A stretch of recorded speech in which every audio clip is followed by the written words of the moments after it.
PTV, Telebisyon ng Bayan.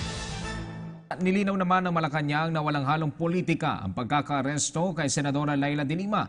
Ito ang tugon ni Presidential Spokesperson Ernesto Abella hinggil sa pahayag ni Vice President Leni Robredo na resulta ng political harassment ang sinapit ni de Lima. Iginit ni Abella na may basihan ang mga inihaing kaso laban sa Senadora. Una-una, yung meron naman talagang probable cause, yung kanyang pagkaka-aresto, no?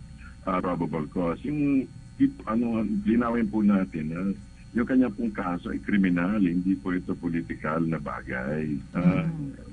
So, dapat po siguro maging objective din ang pagtingin ng mga tao na katulad ni VP Leni na may basihan po itong mga galaw na to. Hindi naman po basta-basta na ganon.